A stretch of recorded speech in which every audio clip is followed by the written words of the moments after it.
고아는 집안 망치는 법이야. 어디 근본도 없는 애를 며느리로 들일 것 같아? 이 결혼 없던 걸로 하지. 성실하게 살아온 한 여자. 그녀의 유일한 꿈은 사랑하는 사람과의 행복한 미래였습니다. 하지만 가장 행복해야 할 날, 그녀의 모든 것은 단지 고아라는 이유만으로 무참히 짓밟힙니다. 세상의 가장 잔인한 편견 앞에 3년의 사랑은 침묵했고 그녀의 세상은 소리 없이 무너져 내렸습니다. 절망의 끝에서 그녀는 성북동의 낡은 서점에서 한 노인을 만납니다. 평범해 보이는 동네 서점 주인. 그러나 그의 침묵 뒤에는 아무도 모르는 거대한 힘이 숨겨져 있었습니다. 오만했던 자들의 세상이 보이지 않는 손에 의해 하나씩 무너져 내리기 시작합니다. 과연 이 모든 것을 계획한 노인의 진짜 정체는 무엇일까요? 그리고 짓밟혔던 그녀는 자신의 존엄성과 행복을 되찾을 수 있을까요? 오늘의 이야기 시작합니다. 그 전에 잠깐 구독과 좋아요 눌러주시면 큰 힘이 됩니다. 26 윤서영의 세상은 완벽했습니다. 3년을 만난 연인 정도윤과의 결혼을 약속했고 오늘은 그 결실이 맺어지는 상견례 날이었습니다.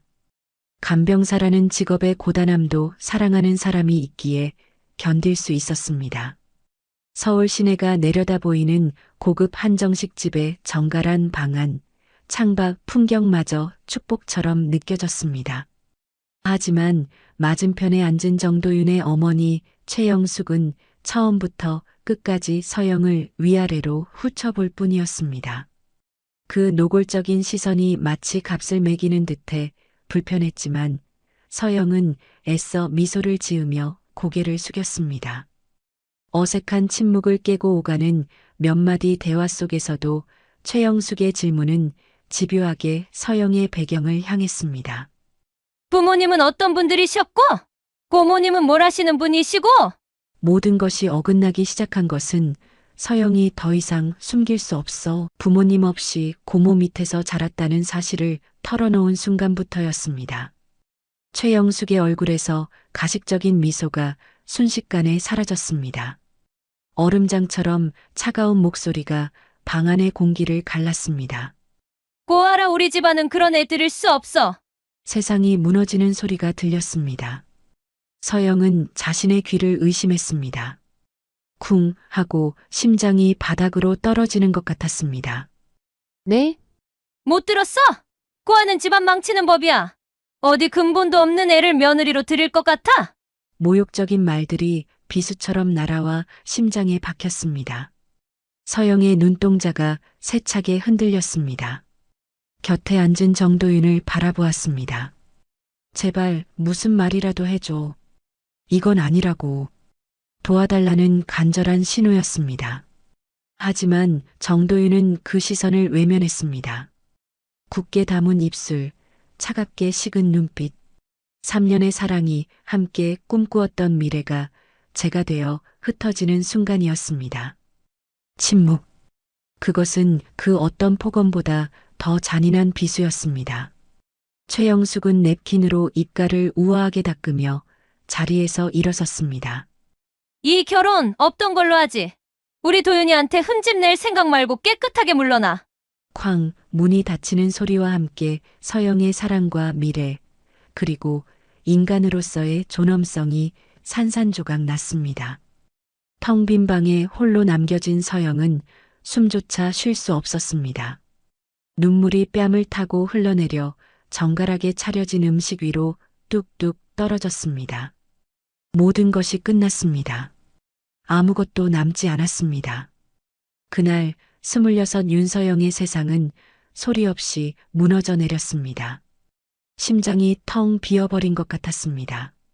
며칠을 식은 땀과 눈물로 알아놓은 서영은 억지로 몸을 일으켰습니다. 이대로 무너져 있을 수만은 없었습니다. 슬픔에 잠겨 있는 것이 사치처럼 느껴졌습니다. 회피하듯 도망치듯 서영은 다시 일터로 나섰습니다. 그런 서영에게 새로운 간병 업무가 주어졌습니다. 성북동 단기 간병. 서울의 번잡함에서 한 발짝 비켜선 동네, 그 이름만으로도 고요함이 느껴졌습니다. 그저 또 하나의 일일 뿐이라고 아무 생각 없이 환자의 집으로 향했습니다. 고즈넉한 성북동 언덕길에 자리한 낡은 2층 집. 담쟁이 덩굴이 세월의 흔적처럼 벽을 감싸고 있었습니다. 문을 열자 코끝을 스치는 오래된 책 냄새가 낯설면서도 편안하게 서영을 맞았습니다. 환자는 은퇴한 출판인이자 집 아래층에서 무명당이라는 작은 중고서점을 운영하는 한정우라는 노인이었습니다. 78배 한정우는 말수가 없고 까칠했습니다. 시간은 잘 지키는군. 그게 첫인사였습니다. 첫인상은 다가가기 어려운 사람이었지만 서영은 묵묵히 자신의 일을 했습니다. 정해진 시간에 약을 챙기고 그의 입맛에 맞는 담백한 식사를 준비하고 볕이 좋은 날에는 휠체어를 밀어 서점 안을 산책했습니다. 한정우는 대부분의 시간을 낡은 안락의자에 앉아 책을 읽거나 먼지가 쌓인 책장을 가만히 바라보며 보냈습니다. 서영 역시 그 고요함이 싫지 않았습니다. 책과 침묵으로 채워진 공간 속에서 두 사람은 많은 말을 나누지 않았지만 조금씩 서로의 존재에 익숙해져 갔습니다. 한정우는 서영의 그늘진 얼굴과 나이답지 않은 깊은 슬픔을 가만히 지켜보았습니다. 밥을 먹을 때도 조용히 수저만 움직이는 모습, 작은 소리에도 움찔 놀라는 어깨, 창밖을 보며 멍하니 허공에 시선을 두는 모습까지. 저 아이는 대체 어디서 저런 무거운 짐을 짊어지게 된 걸까? 노인의 날카로운 눈빛이 서영의 상처를 어렴풋이 꿰뚫어 보고 있었습니다. 서영은 그 시선을 느끼지 못한 채 그저 자신의 상처를 잊기 위해 기계처럼 일에만 몰두했습니다. 그렇게 성북동의 낡은 서점에서 부서진 마음을 가진 젊은 간병사와 세상의 지혜를 품은 늙은 서점 주인의 뜻밖의 인연이 조용히 시작되고 있었습니다. 약속된 단기 간병 기간이 끝났습니다. 마지막 인사를 하고 돌아서는 서영의 발걸음이 이상하게 무거웠습니다.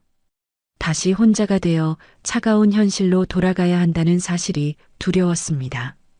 며칠을 망설인 끝에 서영의 발길은 자신도 모르게 다시 무명당으로 향했습니다. 무슨 말을 해야 할지, 무슨 핑계를 대야 할지 몰랐지만 그저 그 고요한 공간이 묵묵히 책을 읽던 노인의 모습이 그리웠습니다. 서점에 들어서자 한정우는 잠시 놀란 듯했지만 이내 평소처럼 무심한 표정으로 책을 가리켰습니다. 저기 구석에 새로 들어온 책들, 정리 좀 하지.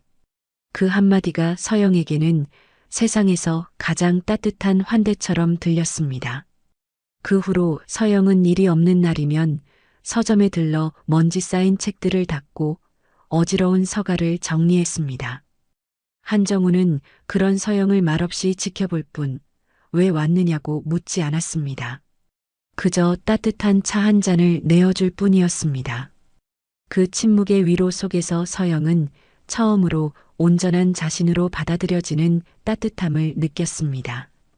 서영에게 한정우는 할아버지 같은 존재가 되었고 한정우에게 서영은 손녀 같은 아이가 되어갔습니다. 어느 늦은 오후 창밖으로 장맛비가 세차게 내리고 있었습니다. 서점 안은 빗소리와 은은한 조명, 그리고 묵직한 책 냄새로 가득했습니다. 그날따라 서영은 꾹꾹 눌러왔던 마음속 이야기를 꺼내놓고 싶었습니다. 찻잔을 든 손이 미세하게 떨렸습니다. 말해도 될까? 이 평온이 깨져버리면 어떡하지? 수없이 망설이던 서영은 마침내 용기를 냈습니다. 할아버지, 저 결혼할 뻔했었어요. 한정우는 읽던 책에서 눈을 떼고 조용히 서영을 바라보았습니다. 그 눈빛은 마치 이야기해 보렴하고 말하는 듯 했습니다. 서영은 상견례에서 있었던 일을 담담하게 털어놓았습니다. 그날의 모욕적인 말들, 사랑했던 사람의 차가운 외면까지. 고아라는 단어가 입에서 나오는 순간 서영의 목소리가 가늘게 떨렸습니다. 애써 참아왔던 수치심과 슬픔이 다시금 북받쳐 올랐습니다. 모든 이야기를 들은 한정우의 얼굴이 서서히 굳어졌습니다. 그의 눈에 깊은 분노가 서렸습니다. 세상에 아직도 그런 망발을 짓거리는 인간들이 있단 말인가? 한정우의 나지막한 목소리에는 천둥 같은 노여움이 담겨 있었습니다. 사람 위에 사람 없고 사람 밑에 사람 없는 법인데 감히 사람을 태생으로 재단해? 그는 자리에서 일어나 창밖을 바라보았습니다. 빗줄기가 세차게 유리창을 때리고 있었습니다. 마치 그의 분노처럼. 한정우는 서영의 어깨를 가만히 감싸 안았습니다. 투박하지만 더없이 따뜻한 손길이었습니다. 서영아, 괜찮다. 내 잘못이 아니야. 절대로. 그 따뜻한 한마디에 굳게 닫혀있던 서영의 눈물샘이 끝내 터져버렸습니다. 낡은 서점 안에서 한 젊은 영혼의 상처가 한 늙은 영혼의 분노를 깨우고 있었습니다. 서영이 돌아간 후에도 한정우는 한참을 그 자리에 서 있었습니다. 빗소리가 가득한 서점 안, 그의 분노는 쉽게 가라앉지 않았습니다. 그것은 단순히 서영을 향한 연민 때문만은 아니었습니다. 인간의 도리를 잊은 자들에 대한 깊은 환멸, 그리고 자신의 과거 선택에 대한 씁쓸한 회한이 뒤섞인 감정이었습니다. 내가 사람을 잘못 보았구나. 서영을 모욕한 그들의 이름, 정태석과 최영숙. 기억의 저편에서 희미하게 떠오르는 이름이었습니다. 한정우는 삐걱거리는 계단을 올라 2층 서재로 향했습니다.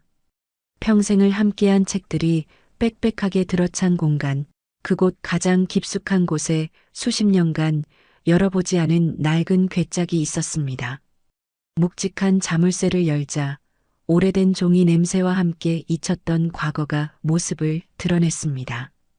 그 안에서 찾아낸 누런 서류철 위에는 먼지가 세월처럼 쌓여 있었습니다. 먼지를 털어내고 내용을 확인하는 그의 눈빛이 차갑게 빛났습니다.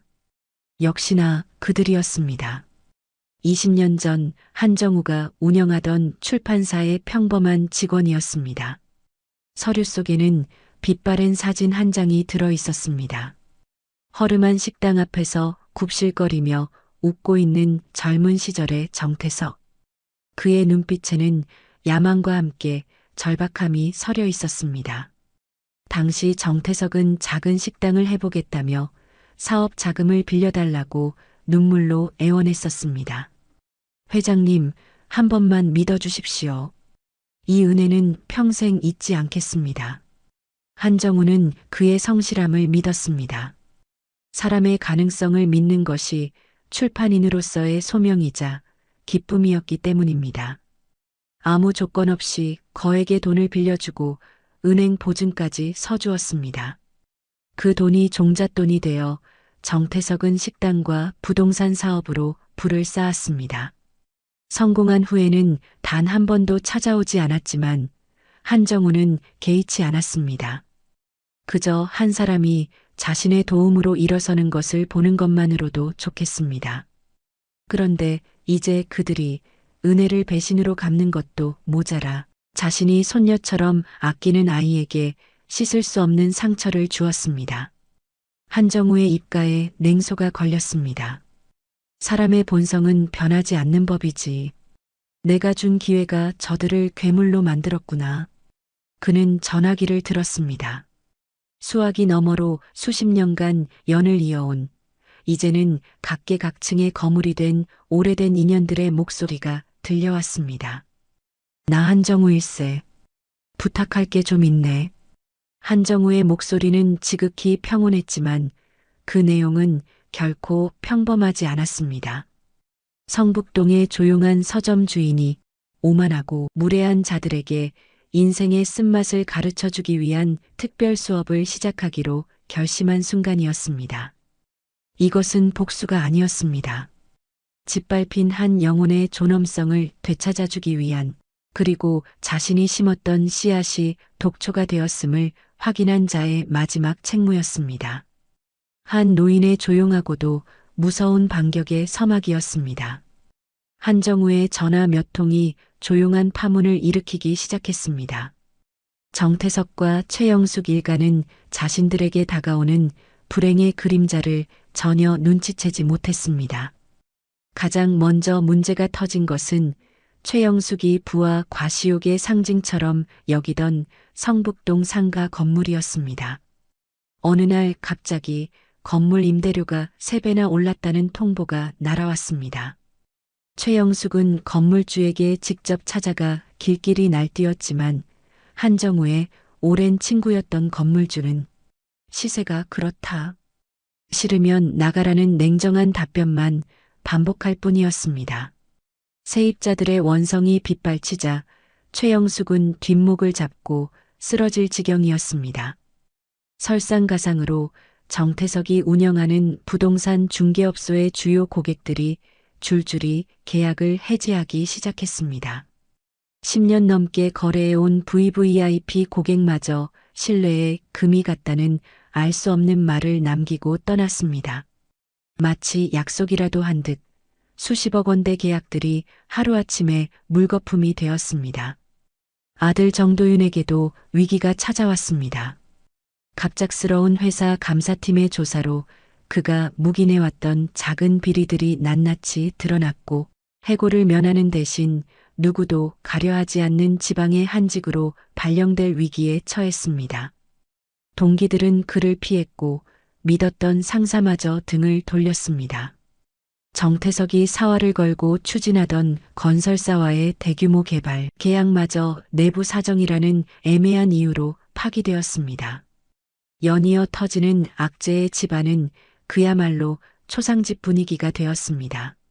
저녁 식탁은 더 이상 화목한 자리가 아니었습니다. 최영숙은 불안에 떨며 남편을 닥달했습니다. 이건 단순한 우연이 아니야. 누군가 우리 집안을 망하게 하려고 작정했어. 당신 도대체 누구한테 밉보인 거야?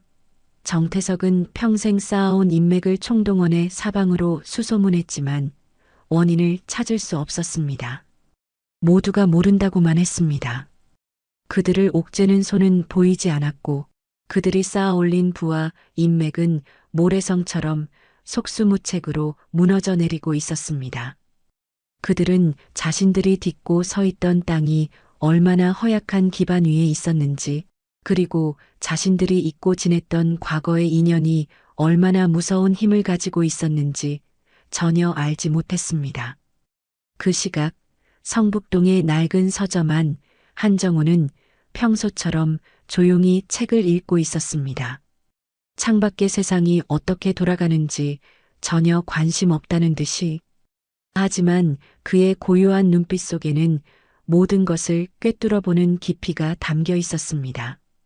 오만한 자들이 스스로의 무게에 짓눌려 무너져 내리는 소리를 그는 책장 넘기는 소리와 함께 조용히 듣고 있을 뿐이었습니다.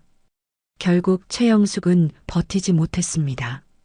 모든 것을 잃을지도 모른다는 공포가 그녀의 오만함을 남김없이 집어삼켰습니다. 사방으로 사람을 풀어 알아본 끝에 최영숙은 이 모든 불행이 시작된 시점이 윤서영과의 파혼 직후라는 신락 같은 단서를 잡았습니다. 처음에는 설마 했지만 다른 이유를 찾을 수 없었습니다. 지푸라기라도 잡는 심정으로 최영숙은 수치심도 잊은 채 초라한 모습으로 서영이 일하는 요양병원을 찾아왔습니다. 항상 값비싼 옷과 보석으로 치장했던 모습은 온데간데였고 며칠 밤을 샌 듯 퀭한 얼굴이었습니다. 그리고는 오가는 사람들이 쳐다보는 복도 한가운데서 서영이 앞에 쿵 소리가 나도록 무릎을 꿇었습니다. 서영 씨, 내가 다 잘못했어. 제발 우리 좀 살려줘. 내가 눈이 멀어서 정말 죽을 죄를 지었어. 주변 사람들이 웅성거리며 쳐다보는 와중에도 최영숙은 서영의 바짓가랑이를 붙잡고 눈물 콧물을 쏟으며 용서를 빌었습니다. 서영은 당황하여 어쩔 줄을 몰랐습니다. 마음 한편에서는 통쾌함이 느껴졌지만 다른 한편으로는 이 기괴한 상황에 대한 불편함과 연민이 뒤섞여 혼란스러웠습니다. 이러지 마세요. 일어나세요. 서영이 최영숙을 일으키려 했지만 그녀는 바닥에 뿌리라도 내린 듯 움직이지 않았습니다. 바로 그 순간이었습니다. 복도 저편에서 익숙한 인형이 천천히 걸어왔습니다. 한정우였습니다. 그의 등장은 소란스러웠던 복도의 공기를 순간적으로 얼어붙게 만들었습니다. 한정우는 최영숙을 차갑게 내려다보며 입을 열었습니다. 20년 전 당신 남편 손을 잡고 사업 미천을 마련해 준 사람이 누군지 지금도 기억이 나지 않으시나요? 최영숙은 고개를 들어 한정우를 보았습니다. 희미한 기억의 조각들이 맞춰지며 그녀의 얼굴이 경악으로 물들었습니다. 회 회장님? 이제 회장 아니오. 그냥 성북동의 늙은 서점 주인일 뿐이지. 한정우는 굳어있는 서영의 어깨를 감싸 안으며 선언했습니다. 이 아이, 이제 내 손녀나 다름없소. 나한테는 가족이란 말이오. 그의 목소리는 낮았지만 그 안에 담긴 무게는 천근만근이었습니다. 사람의 가치를 태생으로 재단하는 자는 스스로 무너질 자격이 있는 겁니다.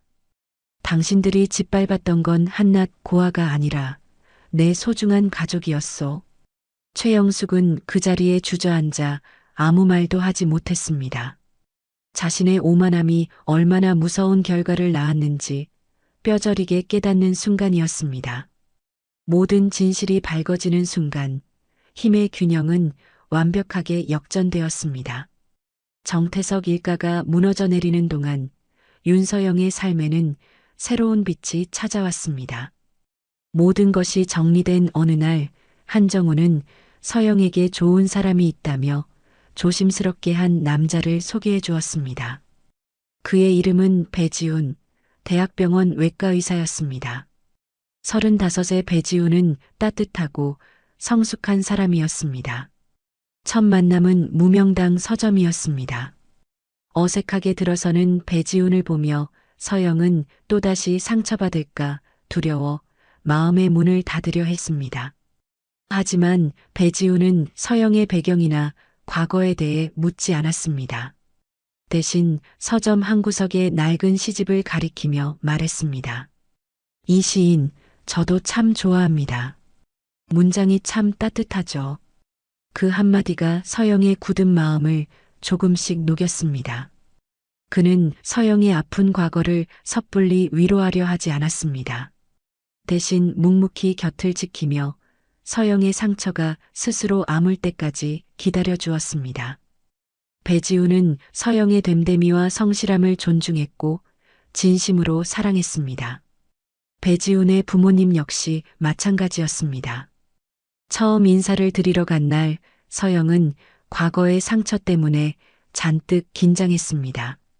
하지만 배지훈의 부모님은 서영이 부모가 없다는 사실에 아무런 편견도 갖지 않았습니다. 오히려 그동안 고생 많았겠다며 따뜻하게 품어주며 진짜 딸처럼 아껴주었습니다. 서영은 태어나 처음으로 조건 없는 사랑과 온전한 소속감을 느꼈습니다. 1년 후 서영과 배지훈은 소박하지만 아름다운 결혼식을 올렸습니다. 결혼식 날 아침 서영은 하얀 드레스를 입고 거울 앞에 섰습니다. 문득 눈물이 핑 돌았습니다. 기쁨과 함께 과거의 슬픔이 밀려왔기 때문입니다. 그때 한정우가 조용히 방으로 들어왔습니다. 우리 손녀 세상에서 제일 예쁘구나. 그는 떨리는 서영의 손을 꼭 잡아주며 나지막이 속삭였습니다. 서영아, 아버지가 없다고 슬퍼하지 마라. 오늘 내가 내 아버지다. 신부 입장 순서 서영의 곁에는 한정우가 서 있었습니다. 그는 꼿꼿한 자세로 세상에서 가장 자랑스러운 딸의 손을 잡은 아버지처럼 당당하게 걸었습니다. 혼주석에 앉아 두 사람을 바라보는 한정우의 눈가에는 따뜻한 미소가 번졌습니다. 피 한 방울 섞이지 않았지만 세상 그 누구보다 든든한 가족이 탄생하는 순간이었습니다. 과거의 상처는 새로운 사랑과 진정한 가족의 온기 속에서 눈 녹듯 사라져갔습니다. 서영은 비로소 깨달았습니다. 자신을 불행하게 했던 것은 부모가 없다는 사실이 아니라 사람을 조건으로 재단하는 세상의 편견이었다는 것을. 그리고 이제 서영의 곁에는 그 어떤 편견도 막아줄 든든한 울타리가 생겼습니다. 결혼 후 서영의 삶은 안정과 행복으로 가득 찼습니다. 얼마 지나지 않아 예쁜 딸이 태어났고 한정우는 세상에서 가장 자상한 할아버지가 되어 주었습니다. 주말이면 서영의 가족은 을의 성북동 무명당에 모였습니다. 한정우는 증손녀를 무릎에 앉히고 조용히 동화책을 읽어주었습니다. 아이는 할아버지의 나지막한 목소리에 까르르 웃음을 터뜨렸고 그 모습을 바라보는 서영의 얼굴에는 평온한 미소가 떠나지 않았습니다. 과거 간병사 시절 겪었던 차별과 상처는 서영에게 새로운 사명을 안겨주었습니다. 어느 날 서영은 자신처럼 보육원 출신이라는 이유로 부당한 대우를 받는 청년의 사연을 접하게 되었습니다. 그 순간 서영은 더 이상 방관자로 머물 수 없다고 결심했습니다. 서영은 자신의 경험을 바탕으로 세상의 편견 때문에 고통받는 사람들을 돕기 위한 작은 재단을 만들기로 했습니다. 한정우는 서영의 결심을 듣고 아무 말 없이 낡은 통장 하나를 건넸습니다. 그 안에는 평생 모은 돈이 고스란히 들어 있었습니다. 좋은 일에 쓰거라. 그녀의 삶이 개인의 행복을 넘어 사회의 따뜻한 빛을 비추는 더 큰 이야기로 확장되는 순간이었습니다. 재단의 이름은 무명재단이었습니다. 세상의 모든 이름 없는 이들을 지지하고 응원한다는 의미였습니다. 몇 년 후 서영은 우연히 거리에서 초라해진 정도윤을 마주쳤습니다. 그는 서영을 알아보았지만 부끄러움에 고개를 숙이고 황급히 자리를 피했습니다. 서영은 그를 향해 어떤 원망도 느끼지 않았습니다. 그저 마음속으로 빌어주었습니다. 부디 사람을 조건이 아닌 마음으로 보는 법을 배우기를. 이제 무명당은 단순히 낡은 책을 파는 곳이 아니었습니다. 그곳은 상처받은 영혼들이 위로를 받고 새로운 희망을 찾아가는 공간이 되었습니다. 서점 한쪽 벽에는 한정우가 직접 쓴 작은 나무 현판이 걸려 있었습니다. 가족이란 피가 아니라 존중과 마음으로 맺어진 관계입니다. 진정한 품격은 부와 지위가 아니라 사람을 향한 존중에서 나온다는 것을, 그리고 진정한 사랑은 혈연을 넘어 서로의 상처를 보듬어주고 지켜주는 마음에서 비롯된다는 것을 성북동의 조용한 서점은 세상의 나지막이 이야기하고 있었습니다. 윤서영은 더 이상 세상의 편견에 흔들리지 않았습니다. 그녀에게는 이제 존중으로 맺어진 세상에서 가장 강하고 따뜻한 가족이 있었기 때문입니다. 오늘도 귀한 시간 내어 끝까지 시청해주신 구독자 여러분 진심으로 감사드립니다. 오늘의 이야기가 마음을 울렸다면 구독과 좋아요, 댓글 부탁드립니다. 나이 생각도 좀 하세요. 언제까지 그렇게 구걸하면서 사실 거예요? 술에 취한 며느리 오미숙이 제 머리채를 잡아 끄는 그 순간 40년 넘게 새벽 시장에서 억척스럽게 버텨온 제 인생이 송두리째 무너지는 것 같았습니다. 통장을 내놓으라며 술 냄새와 함께 쏟아지는 폭언을 들으며 이런 생각이 들었지요. 30억이라는 돈이 사람을 이토록 추하게 만들 줄은 꿈에도 몰랐습니다. 제 뺨을 때리고 목을 조르던 그 손길의 차가움을 저는 평생 잊지 못할 겁니다. 돈이 사람을 어떻게 바꾸는지 그 순간 뼈저리게 깨달았습니다. 평생을 바쳐 고생해서 번 돈인데 왜 이런 수모를 당해야 하는지 그때는 정말 모든 것을 놓고 싶었습니다. 하지만 이제야 압니다. 그 모든 끔찍한 일들이 거대한 비극의 시작에 불과했다는 것을 말입니다. 이제 가장 약했던 시어머니의 가장 품격 있는 반격이 시작됩니다. 과연 그녀는 모든 것을 되찾고 이 지옥에서 벗어날 수 있을까요? 오늘의 이야기 시작합니다. 그 전에 잠깐 구독과 좋아요 눌러주시면 큰 힘이 됩니다. 새벽 4시 30분, 늘 그랬듯 알람 소리보다 먼저 눈이 떠졌습니다. 40년을 이 시간에 일어나다 보니 이제는 몸이 먼저 기억하는 것이지요. 찬 새벽 공기를 가르며 시장으로 향하는 발걸음은 언제나처럼 익숙했습니다. 25꽃다운 나이에 시작한 채소 장사가 어느덧 제 인생의 전부가 되어버렸습니다. 남편이 일찍 세상을 등진 후로는 더욱 그랬지요. 오늘도 어김없이 5번 좌판에 자리를 잡았습니다. 비가 오나 눈이 오나 몸이 엿가락처럼 늘어지는 날에도 단 하루도 이곳을 떠난 적이 없었습니다. 무와 배추, 파릇한 시금치와 상추를 정성껏 정리하며 생각했습니다. 오늘도 손님들이 많이 찾아주실까, 장사는 잘 될까, 늘 하던 걱정들이었지요. 그런데 그날은 무언가 달랐습니다. 시장 상인회장 김 사장이 이른 아침부터 상인들을 불러 모으고 있었기 때문입니다. 복래 씨, 이리 좀 와봐. 중요한 이야기라니까. 무슨 일인지는 몰라도 상인들의 얼굴에는 긴장감이 가득했습니다. 드디어 확정됐어. 우리 시장, 재개발 들어간다. 김 사장의 한마디에 시장 전체가 술렁이기 시작했습니다. 몇 년 전부터 소문만 무성하던 이야기가 드디어 현실이 된 것이었습니다. 보상은 어떻게 되는 겁니까?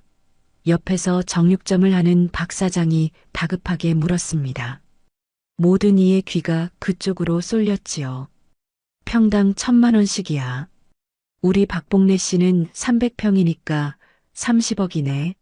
순간 머리가 띵하고 아찔해졌습니다. 30억이라니요. 제가 40년 동안 채소를 팔아본 돈을 전부 합쳐도 만져볼 수 없는 액수였습니다.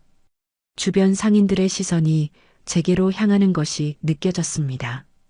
부러움과 놀라움이 뒤섞인 눈빛들 속에서 저는 어색함을 감출 수 없었습니다.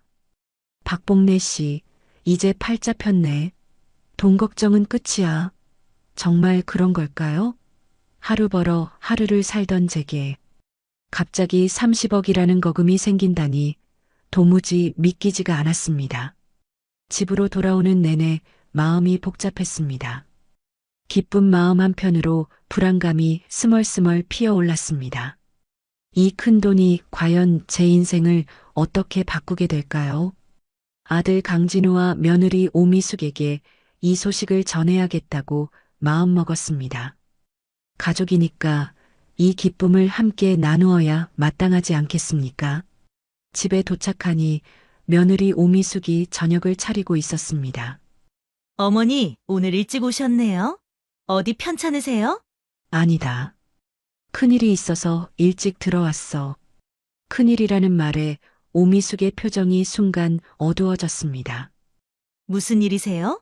재개발 말이다. 시장이 재개발된다고 하더구나.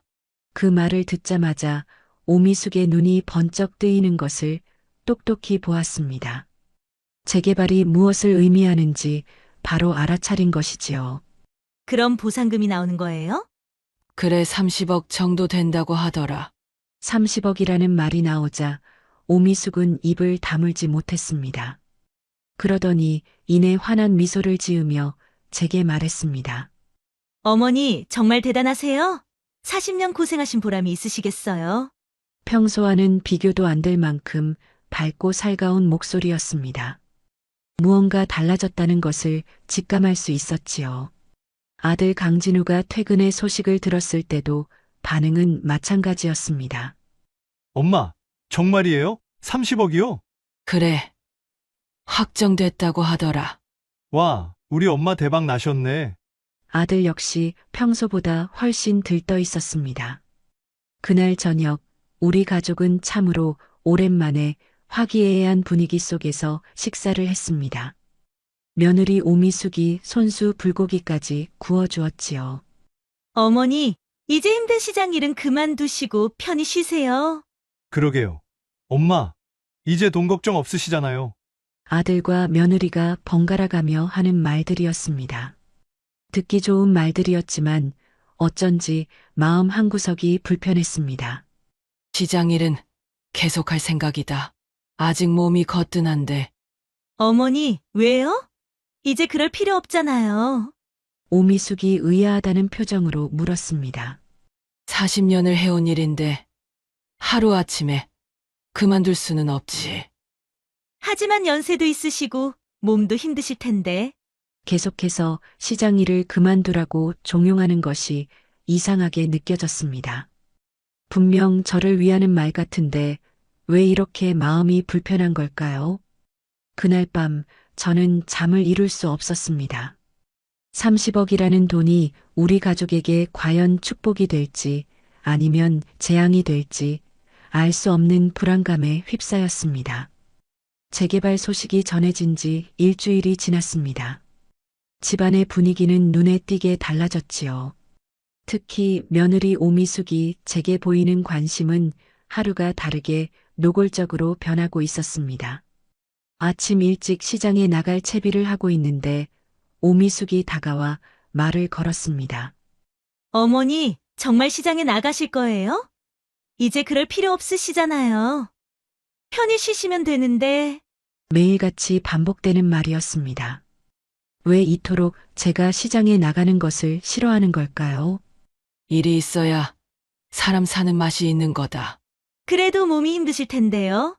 오미숙의 표정에는 답답함이 서려 있었습니다. 제가 계속해서 일을 하는 것이 영 마음에 들지 않는 눈치였지요. 시장에 나가서도 마음이 편치 않았습니다. 다른 상인들이 저를 보는 시선이 예전 같지 않았기 때문입니다. 복래 씨, 이제 부자 됐네. 30억이면 완전 대박이지. 부러움 섞인 말들이었지만 저는 그저 불편하기만 했습니다. 마치 제가 다른 사람이 된 것처럼 느껴졌거든요.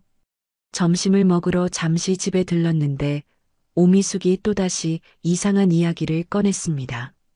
어머니, 보상금은 언제쯤 나온대요? 아직 정확히 정해진 건 없다 하더라. 대략이라도요? 한 1년은 걸릴 것 같다고 하더구나. 오미숙의 얼굴에 실망한 기색이 역력했습니다. 하루라도 빨리 그 돈을 손에 쥐고 싶어 하는 것 같았지요. 그러던 어느 날 오미숙이 제게 휴대전화를 들고 와서는 이렇게 말했습니다. 어머니, 보상금 관련해서 좀 알아봤는데 세금이 엄청나게 많이 나온대요. 그래서 미리미리 준비해야 한다고 하더라고요. 세금이라니 평생 채소만 팔아온 제가 알 턱이 있나요? 오미숙은 세금이 얼마나 나올지 계산해 보겠다며 제 재산 상황을 속속들이 물어봤습니다. 통장이 몇 개나 있는지, 각각 얼마씩 들어있는지, 처음에는 며느리가 저를 도와주려는 것이라 생각해 고마운 마음에 전부 알려주었습니다. 어머니 명의로 된 게 이렇게나 많았네요. 40년 동안 차곡차곡 모은 거란다. 정말 대단하세요, 어머니. 오미숙의 말은 칭찬이었지만 그 표정은 어딘가 이상했습니다. 무언가를 열심히 계산하는 듯한 눈빛이었지요. 그 후로 오미숙의 행동은 더욱 적극적으로 변했습니다. 시장에 나가지 말라는 말을 더 자주 했고 집안 정리를 도와주겠다며 제 방까지 서슴없이 들어오려고 했습니다. 어머니, 방 정리 좀 도와드릴게요. 괜찮다. 내가 할게. 하지만 혼자 하시기 힘드시잖아요. 계속해서 도와주겠다고 나서는데 왜 이렇게 마음이 불편한 걸까요? 분명 고마워해야 할 일인데도 말입니다. 그러던 어느 날 저는 우연히 오미숙이 친구들과 카페에서 이야기하는 모습을 보게 되었습니다. 창문 너머로 보이는 오미숙의 표정은 무척이나 밝고 들떠 있었습니다. 무슨 이야기를 저리도 신나게 하나 싶어 잠시 걸음을 멈췄지요. 그런데 오미숙의 입모양을 보니 제 이야기를 하고 있는 것 같았습니다. 정확히 들리지는 않았지만 30억이라는 단어가 몇 번이나 나오는 것이 보였습니다. 그때는 그저 시어머니가 큰 보상금을 받게 된 것을 친구들에게 자랑하는 것이라고만 생각했습니다. 하지만 어딘가 찜찜한 기분을 지울 수가 없었지요. 마치 자신이 그 돈의 주인이 된 것처럼 들떠있는 모습이 마음에 걸렸습니다. 집에 돌아와 곰곰이 생각해 보았습니다. 혹시 제가 너무 예민하게 구는 것은 아닐까요? 며느리의 순수한 호의를 의심하는 것은 아닐까요? 하지만 40년 시장 바닥에서 구르며 얻은 사람 보는 눈이 제게 경고하고 있었습니다. 오미숙이 요즘 보여주는 과도한 친절 뒤에는 분명 다른 의도가 숨어 있는 것 같았습니다. 그리고 며칠 후 저는 그 의심이 사실이었음을 확인하게 되었습니다. 오미숙이 화장실에 휴대전화를 두고 간 것입니다. 마침 화면이 켜지면서 단체 대화방에 메시지 몇 줄이 보였습니다. 대화방의 이름은 오미숙의 시월드 탈출기였습니다. 시어머니 또 시장 나갔대. 답답해 죽겠어. 30억이면 평생 놀고 먹을 텐데 왜 저러시는지 몰라. 제가 고집을 부린다고 집에서 쉬면 될 것을 왜 사서 고생하냐고 친구들과 제 험담을 하고 있었던 겁니다. 화면을 위로 올려보니 더욱 충격적인 내용들이 가득했습니다. 시어머니가 30억 받으면 우리도 좋은 거지. 당연하지. 결국 다 우리 거잖아. 제 보상금을 벌써 자신들의 것이라고 여기고 있었던 겁니다. 문제는 시어머니가 너무 건강하시다는 거. 언제까지 기다려야 할지. 제가 하루빨리 죽기를 바라고 있었던 걸까요? 그러게. 빨리 관리권이라도 넘겨받으면 좋을 텐데. 제 돈의 관리권을 넘겨받겠다니요. 제가 두 눈 시퍼렇게 뜨고 살아있는데 말입니다. 공동명의 통장 만들자고 했는데 생각해 보신대. 그거 좋은 방법이네. 일단 공동명의로 해두면 나중에 편하잖아.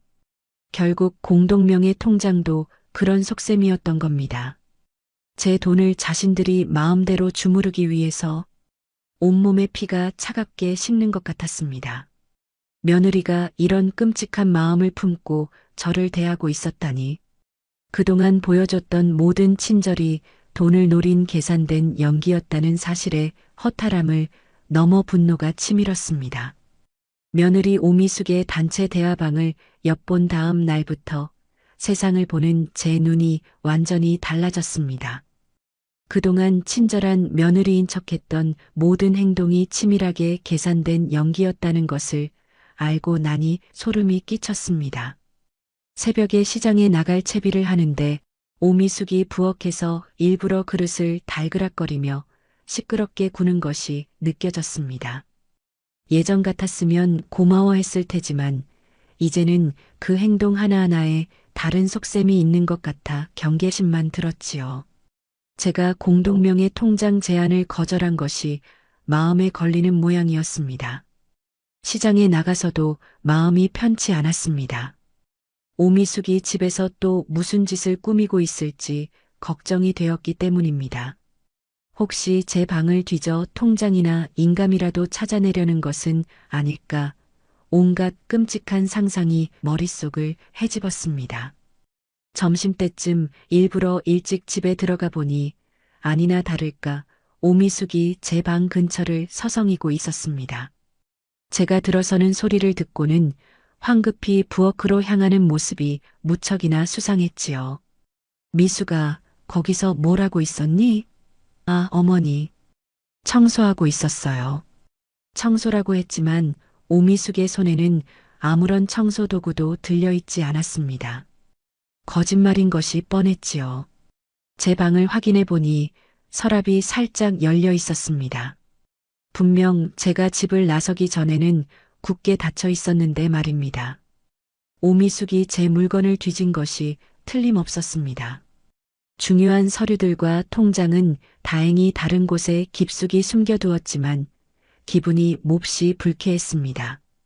며느리가 시어머니 몰래 방을 뒤지다니 세상에 이런 법이 어디 있단 말입니까? 오후에 다시 시장에 나가려는데 오미숙이 또 저를 붙잡았습니다. 어머니, 날씨도 추운데 오늘은 그냥 쉬세요. 괜찮다. 너무 무리하시는 것 같아요. 무리라니요. 40년을 이렇게 살아왔는데 갑자기 무리라니 가소로웠습니다. 단체 대화방에서 저를 험담하던 내용이 떠올라 화가 치밀었습니다.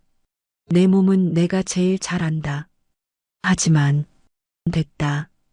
제가 단호하게 말하고 집을 나서자 오미숙의 표정이 싸늘하게 굳었습니다. 제가 자신의 말을 듣지 않는다고 생각하는 것 같았지요. 저녁 식사 시간 아들 강진우까지 가세에 저를 압박하기 시작했습니다. 엄마, 미숙이가 그러는데 은행에 좋은 상품이 나왔다고 하던데요. 또 은행 이야기였습니다. 오미숙이 강진우까지 끌어들인 모양입니다. 무슨 상품 말이냐? 보상금 받으실 때 세금을 절약할 수 있는 상품이래요. 그런 거 안 해도 된다. 하지만 세금이 많이 나온다고 해요. 알아보는 게 좋지 않겠어요?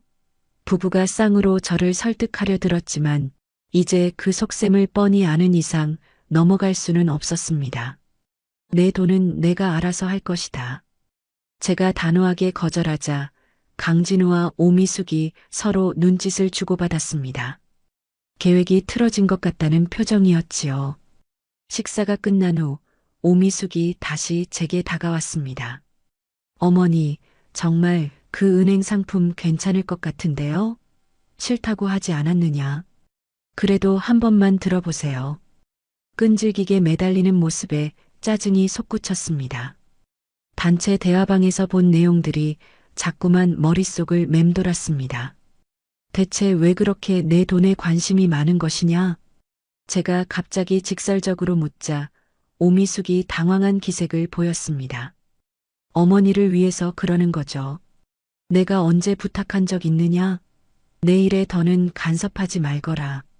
제 목소리가 높아지자 오미숙의 표정이 순식간에 변했습니다. 평소에 상냥하던 모습은 온데간데였고 차갑고 냉랭한 얼굴이 드러났습니다. 그 순간 저는 오미숙의 진짜 모습을 본 것 같았습니다. 그동안 두꺼운 가면을 쓰고 있었던 것이지요. 다음 날부터 오미숙의 태도는 완전히 달라졌습니다. 더 이상 친절한 며느리인 척 연기하지 않았습니다. 아침에 시장에 나갈 채비를 하는데도 본체만 채 인사조차 제대로 하지 않았습니다. 그동안의 과도한 친절이 얼마나 역겨운 거짓이었는지 똑똑히 알 수 있었지요. 시장에서 돌아와 보니 집안 분위기는 얼음장처럼 차가웠습니다. 점심 차려놨으니 드세요. 말투가 완전히 달라져 있었습니다. 존댓말은 하고 있었지만 그 안에는 가시가 돋쳐 있었지요. 이제 가면을 벗어던진 것입니다. 제가 자신들의 뜻대로 움직여주지 않자 드디어 본색을 드러내기 시작한 것이지요. 하지만 이것이 끝이 아니라는 것을 저는 직감적으로 알 수 있었습니다. 오미숙은 이 정도로 포기할 사람이 아니었으니까요. 분명 또 다른 더 끔찍한 방법을 생각해낼 것이었습니다. 오미숙이 가면을 벗어던진 지 일주일이 지났습니다. 집안은 그야말로 냉기가 감도는 전쟁터나 다름없었지요. 이제 저를 대하는 태도는 노골적인 무시와 경멸로 가득했습니다. 새벽에 시장에 나갈 채비를 하면 오미숙은 부엌에서 일부러 냄비와 그릇을 요란하게 부딪히며 소음을 냈습니다. 제가 일찍 일어나는 것을 방해하려는 심술이 뻔히 보였습니다. 예전에는 제가 일찍 일어나면 미안해하는 척이라도 하더니 이제는 오히려 보란 듯이 저를 괴롭히고 있었습니다. 며느리의 눈치를 보며 살아야 하는 제 신세가 처량하기 짝이 없었지요. 시장에서 하루 종일 고되게 일하고 집에 돌아오면 오미숙은 거실에서 텔레비전 소리를 귀가 아플 정도로 크게 틀어놓고 있었습니다. 제가 들어서는 것을 보고도 소리를 줄이기는커녕 오히려 더 키웠습니다. 일부러 그러는 것이 분명했지요. 밥은 냉장고에 있으니 알아서 챙겨 드세요. 지금까지 단 한 번도 들어본 적 없는 말이었습니다. 냉장고를 열어보니 차가운 밥 한 덩이와 김치 몇 조각이 전부였습니다. 이것이 며느리가 시어머니에게 차려주는 식사란 말입니까? 분하고 서러웠지만 꾹 참았습니다. 여기서 따지고 들어봤자 더 큰 싸움으로 번질 것이 뻔했기 때문입니다. 오후에 시장에 나가려는데 오미숙이 현관에서 신발을 정리하는 척하며 길을 막고 서 있었습니다. 제가 지나가려고 해도 비켜줄 생각을 하지 않았습니다. 그 차갑고 불쾌한 표정은 마치 제가 귀찮고 거추장스러운 존재라고 말하는 것 같았지요. 시장에서는 다른 상인들로부터 더욱 기가 막힌 이야기를 전해 들었습니다. 복래 씨, 며느리가 밖에서 복래 씨 험담을 하고 다니던데. 뭐라고 하더냐? 돈 많이 받을 거면서 왜 아직도 구걸하듯이 장사를 하는지 모르겠다고 하더군. 구걸이라니요. 40년 동안 정직하게 땀 흘려온 제 삶을 구걸이라고 표현하다니 이보다 더한 모욕이 어디 있겠습니까? 그리고 시어머니 때문에 창피해서 밖에 나가기가 싫다고도 하던데 집에 돌아가는 길 발걸음이 천근만근 무거웠습니다. 저녁에 아들 강진우가 퇴근했는데 제게 하는 말이 더욱 기가 막혔습니다. 엄마, 미숙이가 스트레스를 많이 받는다고 해요. 뭐 때문에 스트레스를 받는다는 거냐? 엄마가 계속 시장에 나가시니까요.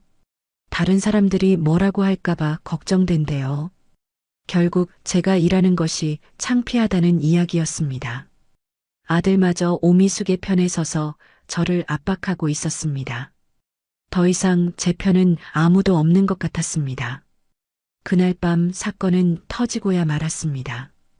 오미숙이 친구들과 술을 마시고는 만취 상태로 집에 들어온 것입니다. 걸음조차 제대로 가누지 못하는 모습이었지요. 거실 소파에 털썩 주저앉은 오미숙은 이글거리는 눈으로 저를 쏘아보았습니다. 어머니, 오늘도 시장에 다녀오셨어요? 술 기운 때문인지 그 목소리는 평소보다 훨씬 거칠고 공격적이었습니다. 그래, 다녀왔다. 정말 대단하시네요. 대단하다고 했지만 그 말투에는 비아냥거림이 가득했습니다. 술에 취해 본심이 여과 없이 드러나는 것 같았지요.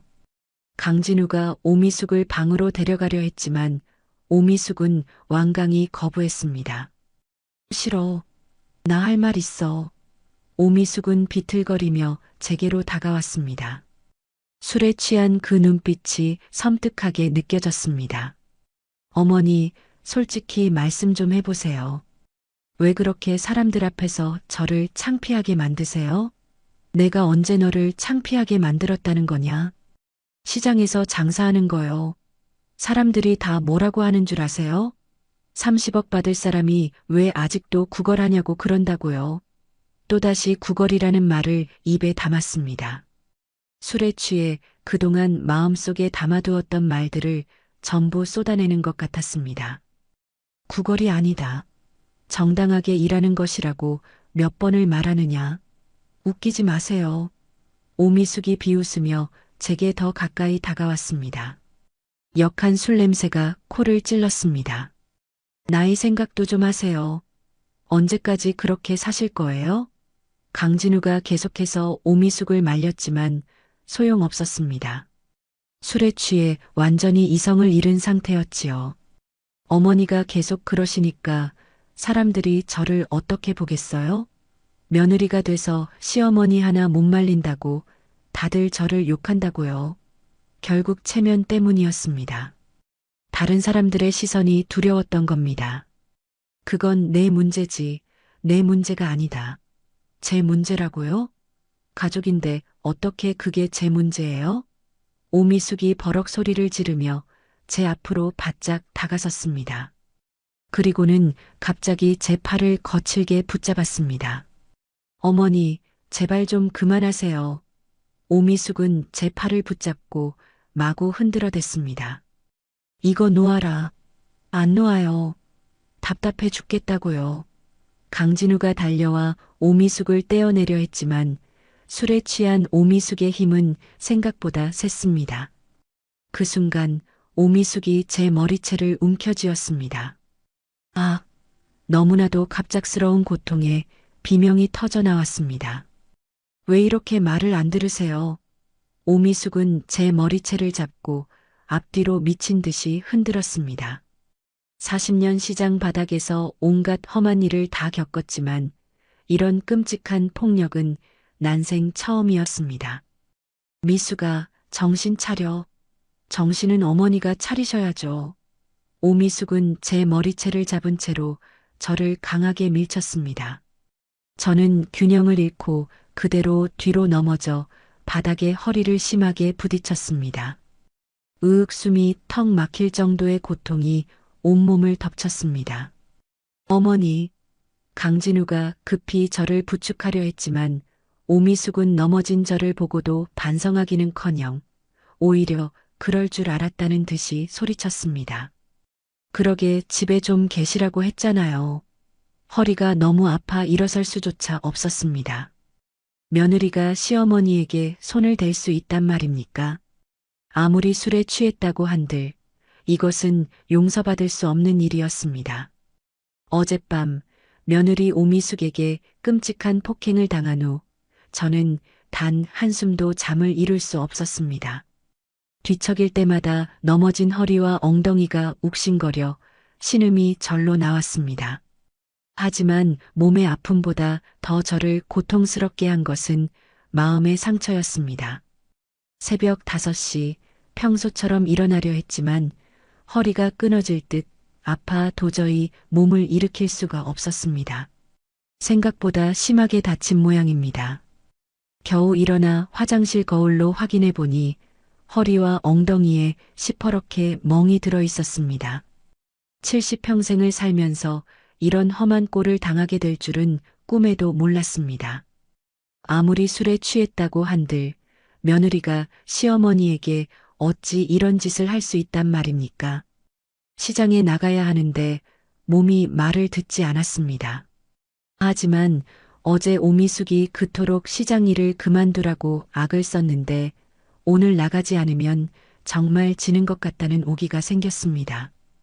억지로 몸을 일으켜 나갈 채비를 하는데 오미숙이 방에서 나왔습니다. 어젯밤의 광기 어린 모습은 온데간데없고 너무나도 평온한 얼굴이었습니다. 미안하다는 말 한마디 없이 저와 눈이 마주치자마자 휙 고개를 돌려버렸습니다. 자신이 저지른 끔찍한 폭행에 대해 아무렇지도 않다는 듯한 태도였습니다. 시장으로 향하는 길, 걸음걸음이 고통스러웠습니다. 평소보다 30분이나 늦게 도착하자 다른 상인들이 제 안색을 살피며 걱정했습니다. 복례 씨, 어디 아파? 얼굴이 말이 아닌데. 얼굴에도 고통이 드러난 모양입니다. 하지만 차마 며느리에게 맞았다고 말할 수는 없었습니다. 너무나도 창피하고 비참했기 때문입니다. 하루 종일 장사를 하는데 몸이 아파 도무지 집중이 되지 않았습니다. 손님들에게 제대로 응대하지도 못했고 계산도 몇 번이나 틀렸습니다. 점심때가 되었지만 집에 들어갈 엄두가 나지 않았습니다. 오미숙과 마주칠 생각을 하니 또 무슨 끔찍한 일이 벌어질지 몰라 두려웠습니다.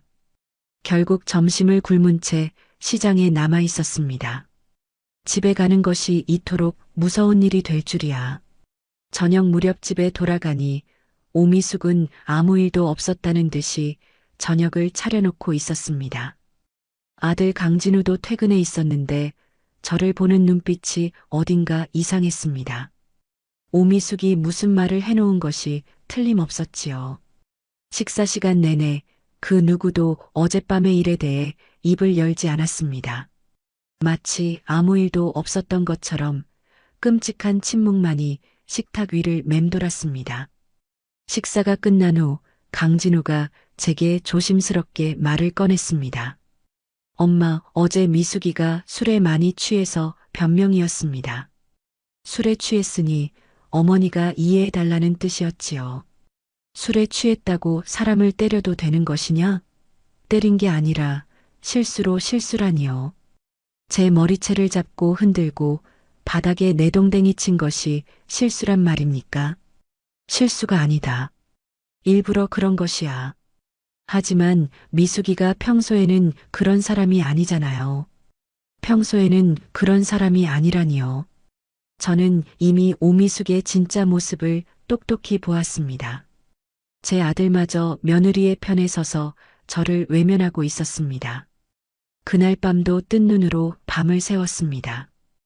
허리의 통증보다 오미숙이 또 어떤 해코지를 할지 모른다는 공포가 저를 더욱 괴롭혔습니다. 다음 날부터 오미숙의 태도는 더욱 악랄해졌습니다. 폭행을 저지르고도 아무런 제재를 받지 않자 저를 더욱 만만하게 보는 것 같았습니다. 아침부터 일부러 화장실을 오래 사용하는가 하면 점심은 아예 차려놓지도 않았습니다. 미수가 밥은 어머니 것까지 챙길 여유가 없네요. 지금까지 잘 해왔으면서 갑자기 여유가 없다니요. 저녁에는 반찬도 제대로 차려놓지 않고 제자리에만 숟가락을 놓지 않았습니다. 숟가락 좀 다오. 아, 또 깜빡했네요. 깜빡했다면서도 미안한 기색 하나 없었습니다. 일주일이 지나자 제 몸과 마음은 한계에 다다랐습니다. 매일같이 이어지는 오미숙의 괴롭힘과 아들의 방관 속에서 저는 서서히 죽어가고 있었습니다. 그러던 어느 날 밤 견딜 수 없는 절망감이 저를 덮쳤습니다. 오미숙이 또다시 제게 소리를 지르며 물건을 집어 던졌기 때문입니다. 왜 자꾸 말을 안 들으세요? 답답해 죽겠다고요. 오미숙이 던진 컵이 제 머리 바로 옆을 스쳐 지나갔습니다. 강진우는 이번에도 오미숙을 감싸며 제게 참으라고만 했습니다. 그날 밤 저는 혼자 방에 앉아 깊은 절망에 빠졌습니다. 이런 지옥 같은 삶을 이어가느니 차라리 서랍 깊숙한 곳에서 수면제를 꺼냈습니다. 이 많은 약을 한 번에 삼키면 이 고통도 끝낼 수 있지 않을까? 40년을 고생하며 살아온 인생의 끝이 고작 이것이란 말입니까? 며느리에게 폭행당하고 무시당하며 살아야 하는 것이 제 운명이란 말입니까? 수면제를 손에 쥔 채 하염없이 눈물만 흘렸습니다. 그때 갑자기 휴대전화가 울렸습니다. 시장에서 함께 장사하는 최 여사였습니다. 복내야, 괜찮아? 요즘 얼굴이 너무 안 좋아 보여서. 최 여사의 따뜻한 목소리를 듣는 순간 참았던 울음이 툭 터지듯 터져나왔습니다. 언니, 왜 그래? 무슨 일 있어? 모든 것을 털어놓고 싶었지만 차마 입이 떨어지지 않았습니다. 너무나도 창피했기 때문입니다. 아무것도 아니야. 거짓말하지 마. 분명히 무슨 일 있지? 최 여사가 계속해서 캐묻자 저는 결국 조금씩 입을 열기 시작했습니다. 며느리가 저를 어떻게 대하는지 심지어 폭행까지 했다는 사실을 털어놓았습니다. 뭐라고? 며느리가 너를 때렸다고? 최 여사가 경악하며 소리쳤습니다. 이대로 두면 안 되겠어, 복내야.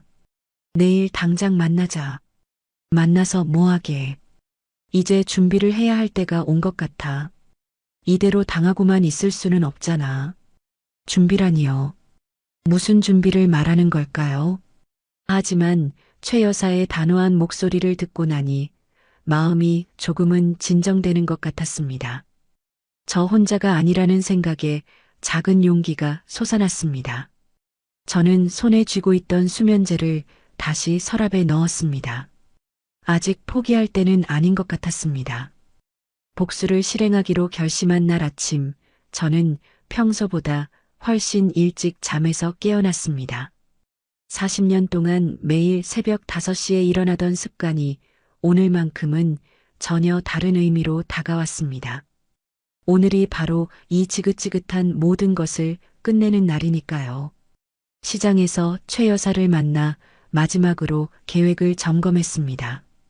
변호사와의 약속 시간, 그동안 몰래 모아두었던 증거 자료들, 그리고 무엇보다 꺾이지 않을 각오까지 모든 것이 완벽하게 준비되었습니다. 복래야, 정말 괜찮겠어? 마음 단단히 먹어야 해. 응, 언니. 더 이상은 미룰 수 없어. 최 여사가 제 손을 따뜻하게 잡아주었습니다. 40년 세월을 함께 버텨온 동지의 온기가 제게 큰 힘이 되어 주었습니다. 오전 10시 변호사 사무실에서 준비된 모든 서류에 서명을 했습니다. 가정폭력 고발장부터 재산 보호를 위한 법적 조치 서류까지 한 장 한 장 이름을 적어 내려갈 때마다 억눌렸던 가슴이 조금씩 풀리는 것 같았습니다. 이제 경찰서에 고발장을 접수하고 법원에 서류를 제출하기만 하면 모든 준비는 끝이 납니다. 변호사의 설명을 듣고 나니 드디어 실감이 나기 시작했습니다. 드디어 이 길고 긴 싸움이 시작된 것이구나. 오후 2시 저는 경찰서로 향했습니다. 70평생을 살면서 경찰서 문턱을 넘을 일이 있을 것이라고는 상상도 해본 적이 없었는데 며느리 때문에 이런 일까지 겪게 되다니 기가 막혔습니다. 담당 경찰관은 제 사정을 듣고는 안타까운 표정을 지었습니다. 어머님, 그동안 마음고생이 정말 심하셨겠습니다. 괜찮습니다. 이제 다 끝낼 생각이니까요. 집으로 돌아오는 길 마음이 복잡 미묘했습니다. 오미숙과 강진우가 이 사실을 알게 되면 과연 어떤 반응을 보일까 궁금하기도 하고 한편으로는 두렵기도 했습니다. 하지만 후회는 없었습니다. 오히려 왜 진작 이렇게 하지 못했을까 하는 생각마저 들었습니다. 집에 도착했을 때 오미숙과 강진우는 거실에 앉아 텔레비전을 보고 있었습니다. 평소와 다름없이 태연한 모습이었지만 곧 그들의 세상이 뒤집힐 것이라는 사실을 그들은 까맣게 모르고 있었습니다. 저녁 식사를 하는 동안에도 아무도 모르는 이 상황이 기묘하게 느껴졌습니다. 오미숙은 여전히 저를 무시하는 표정이었고 강진우는 무관심으로 일관했습니다. 어머니, 내일도 시장에 나가세요? 오미숙이 비꼬는 투로 물었지만 이제 그런 말들은 제게 아무런 상처도 되지 않았습니다. 그래, 나갈 것이다. 정말 끝까지 고집이시네요. 고집이라는 말을 또다시 입에 담았지만 그것이 마지막이 될 것이었습니다. 내일이면 모든 것이 달라질 테니까요. 다음 날 오전 9시 드디어 그 순간이 찾아왔습니다. 딩동. 초인종 소리와 함께 경찰관 2명이 집으로 들어섰습니다. 오미숙 씨 계십니까? 문을 열어준 오미숙은 당황한 표정을 감추지 못했습니다. 경찰이 대체 무슨 일로 자신을 찾아왔는지 모르겠다는 얼굴이었습니다. 가정폭력 신고가 접수되어 조사차 나왔습니다. 그 말을 듣는 순간 오미숙의 얼굴이 새하얗게 질렸습니다. 강진우도 방에서 뛰쳐나와 상황을 파악하려 애썼습니다. 무슨 소리예요? 가정폭력이라니요. 박복래 어머님께서 직접 신고하셨습니다. 폭행 사실을 입증할 증거 자료도 충분히 확보된 상태입니다. 경찰관이 제가 제출한 진단서와 녹음 파일에 대해 설명하자 오미숙은 완전히 넋이 나간 표정이었습니다. 자신이 저지른 모든 악행이 낱낱이 기록되어 있으리라고는 상상도 못했던 것이지요. 어머니가 저를 신고했다고요? 내 폭행, 협박, 모욕죄 등 여러 혐의로 신고하셨습니다. 오미숙이 믿을 수 없다는 눈으로 저를 쳐다보았습니다. 그저 얌전하고 순하기만 하던 시어머니가 이런 일을 벌일 줄은 꿈에도 몰랐던 거겠지요. 강진우 역시 마찬가지였습니다. 엄마, 이게 대체 무슨 너는 공범이다. 폭행을 보고도 못 본 척 방조하고 피해자인 나를 2차 가해했으니 너 역시 법의 심판을 피할 수 없을 것이다. 제 말을 들은 강진우의 얼굴에 충격과 공포가 어렸습니다. 자신도 처벌받을 수 있다는 사실을 이제야 깨달은 모양입니다. 경찰이 오미숙의 팔에 수갑을 채워 연행해 가는 모습을 보니 속이 다 후련했습니다. 그동안 가슴속에 쌓여있던 울분이 한순간에 터져나오는 기분이었습니다. 어머니, 이러시면 안 돼요. 오미숙이 끌려가면서 소리쳤지만 이미 때는 늦었습니다. 모든 것은 이제 법의 절차에 따라 엄정하게 진행될 것이었습니다. 경찰이 며느리 오미숙을 연행해 간 후 집안에는 무거운 침묵만이 감돌았습니다. 아들 강진우는 망연자실한 표정으로 바닥에 주저앉아 있었지요. 저에게 다가와 애원하기 시작했습니다. 엄마, 제발 고소 좀 취하해 주세요. 미숙이가 처음 저지른 실수잖아요. 처음 저지른 실수라니요. 그동안 제가 겪었던 수많은 괴롭힘과 폭행은 대체 무엇이었단 말입니까? 취하는 없다. 이미 엎질러진 물이다. 하지만 엄마, 제발 없다고 했다. 너도 똑같은 죄인이다. 어미가 며느리에게 폭행당하는 것을 두 눈으로 보고도 오히려 며느리의 편을 들지 않았느냐. 강진우는 더 이상 아무 말도 하지 못했습니다. 자신의 잘못을 부정할 수 없었기 때문이겠지요. 며칠 후 법원으로부터 연락이 왔습니다. 제가 신청했던 재산 보호 관련 서류가 모두 정상적으로 처리되었다는 소식이었습니다. 이제 30억의 보상금은 온전히 제가 직접 관리하게 되었고 강진우와 오미숙은 단 한 푼도 함부로 손댈 수 없게 되었습니다. 그들이 그토록 탐내던 돈을 이제 영원히 가질 수 없게 된 것입니다. 일주일쯤 지났을까 오미숙이 벌금형을 받고 집으로 돌아왔습니다. 하지만 이미 모든 것은 달라져 있었습니다. 어머니 오미숙이 조심스럽게 제게 말을 걸어왔지만 예전처럼 기고만장한 태도는 찾아볼 수 없었습니다. 법의 무서움을 맛보고 나니 제 앞에서 더는 함부로 행동할 수 없게 된 것이지요. 죄송해요. 제가 정말 잘못했어요. 이제 와서 죄송하다니요. 진작 그런 마음을 가졌더라면 일이 이 지경까지 오지는 않았을 텐데 말입니다. 하지만 저는 더 이상 이 지옥 같은 집에 머물 이유가 없었습니다. 이미 모든 결심을 마친 후였으니까요. 나는 이 집을 나갈 생각이다. 네. 어디로 가시려고요? 시장 근처에 작은 집을 하나 사두었다. 이제부터는 그곳에서 나 혼자 살 것이다. 30억 보상금의 일부로 미리 작은 집을 마련해 두었습니다.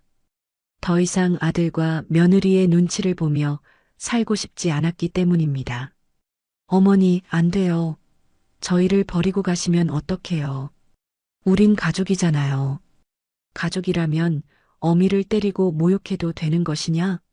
가족이라면 부모의 재산을 탐내도 되는 것이고, 오미숙은 아무런 대답도 하지 못했습니다. 자신이 저지른 죄를 스스로 너무나도 잘 알고 있었기 때문입니다. 강진우 역시 마찬가지였습니다. 어미를 지키지 못했다는 죄책감에 고개조차 들지 못했습니다. 짐을 싸는 날 최 여사가 저를 도와주러 왔습니다. 복내야, 정말 잘한 결정이야. 이제야말로 진짜 내 인생을 살 수 있게 됐네. 응, 다 언니 덕분이야. 정말 고마워. 40년 세월의 짐이라고 해봐야 사실 별것 없었습니다. 제게 정말로 소중한 몇 가지만을 챙겨 새로운 집으로 향했습니다. 작지만 깨끗하고 아늑한 집에서 혼자 지내게 되니 마음이 그렇게 편안할 수가 없었습니다. 더는 그 누구의 눈치도 볼 필요 없이 오롯이 저 자신만을 위해 살아갈 수 있게 된 것입니다. 시장에도 계속 나갔습니다. 오미숙이 그토록 그만두라고 악을 썼던 바로 그 일을 저는 계속하고 있는 것입니다. 하지만 이제는 돈을 벌기 위해서가 아니었습니다. 사람들과 정을 나누고 제 손으로 건강한 채소를 키워 파는 그 일이 좋아서 하는 것이었습니다. 30억이라는 큰 돈이 생겼지만 저는 그 돈에 의존하지 않고 여전히 제 힘으로 살아가고 있습니다. 돈이 사람을 변하게 할 수는 있지만 사람답게 사는 것은 돈이 아니라 마음가짐에 달려 있다는 것을 깨달았기 때문입니다. 몇 달 후 강진우가 저를 찾아왔습니다. 그 사이 마음고생이 심했는지 얼굴이 많이 수척해져 있었습니다. 엄마, 용서해 주세요. 용서는 이미 했다. 하지만 너희와 다시 함께 살 생각은 없다. 미숙이도 지금 많이 반성하고 있어요. 그건 오미숙의 일이고 나는 이제 내 인생을 살 것이다. 강진우는 더 이상 저를 붙잡지 못하고 힘없이 돌아갔습니다. 어쩔 수 없는 일이었습니다.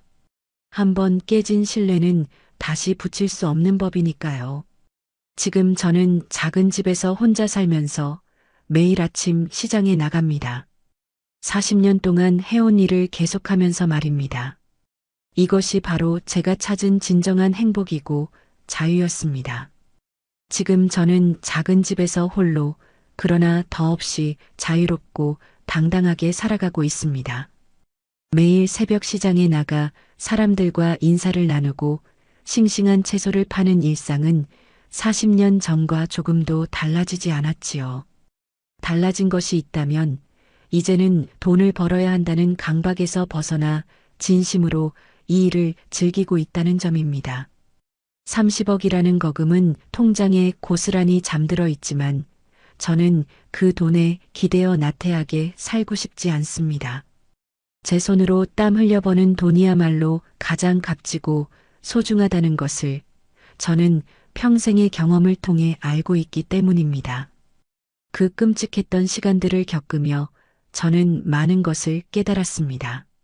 벌레 같은 자식들에게 피눈물 나는 복수를 했지만 그것이 끝이 아니었습니다. 진정으로 중요한 것은 가해자들에게 벌을 주는 것에서 그치는 것이 아니라 제 자신의 존엄성을 되찾고 누구 앞에서도 떳떳하게 살아가는 것이었습니다. 70평생을 살면서 깨달은 것이 있습니다. 가족이라는 이름으로 모든 부당함을 참고 견딜 필요는 없다는 것입니다. 때로는 단호하게 선을 그어야 하고 내 자신을 지키기 위해 기꺼이 싸워야만 합니다.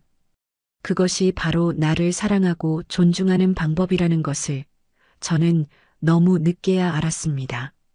40년 동안 시장 바닥에서 채소를 팔며 배운 것은 정직함과 성실함의 가치였습니다.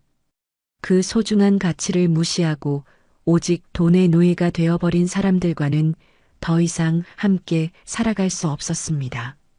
아들 강진우와 며느리 오미숙은 제게서 물질적인 풍요를 빼앗으려 했지만 결국 그들은 아무것도 얻지 못했습니다. 오히려 그들은 사람으로서 마땅히 지켜야 할 도리와 품격을 잃어버렸지요. 때로는 손주들이 보고 싶어 가슴이 아릴 때도 있습니다. 하지만 그 아이들도 언젠가는 모든 진실을 알게 될 것입니다.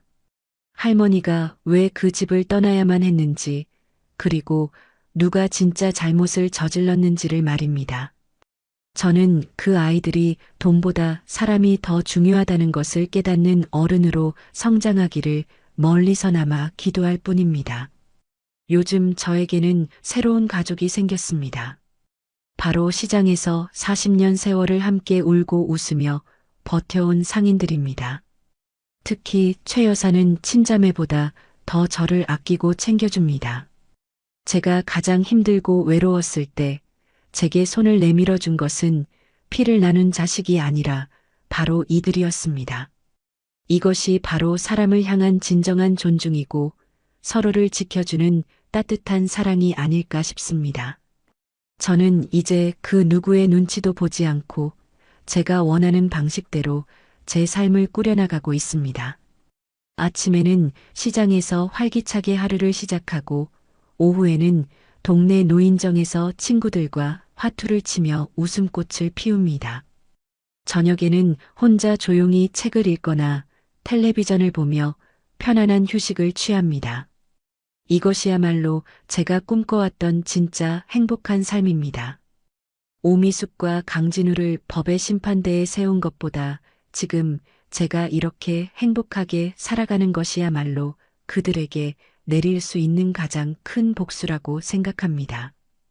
그들은 아마 평생을 돈에 얽매여 서로를 의심하고 원망하며 불행하게 살아갈 테니까요.